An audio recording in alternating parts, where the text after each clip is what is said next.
கொஞ்சம் விடுங்களேன், நிக்காக ஏற்கனவே லேட்டா தான் வந்தேன். அங்க பொண்ணு வேற வெயிட் பண்ணிட்டு இருக்கு.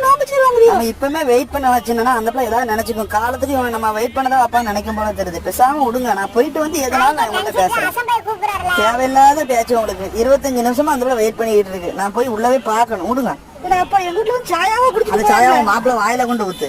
சாயா குடிக்க நேரமெல்லாம் இது நல்லா இருப்பா. போல கல்யாண வீட்டுல மாப்பிள்ள போய் கடலை அங்கே எதுல வந்து இஸ்லாம் வீட்டுக்கு போல ஆஞ்சிலாவ அங்க சோறு தான் வச்சிருக்கா. போய் சாப்பிடு மாப்பிள்ள. காலையில செஞ்சுப்போம் மாப்பிள்ள. போ வீட்டுக்கு போ. சாயா குடிக்க நேரோட போ. எல்லாரும் துவாச்சிங்கன்னா நல்லபடியா முடியட்டு. துவாச்சிங்க பாப்போம். காலைல பாப்போம். 10 வருஷம் உள்ள இருந்தேன்னு மட்டும் தானே சார் தெரியும். உள்ள போறதுக்கு முன்னாடி என்ன பண்ணிட்டு இருந்தேன்னு தெரியாதுல்ல. சம்மந்தம் இருக்கு. அவன் பேர் Delhi. Once upon a time, Wandian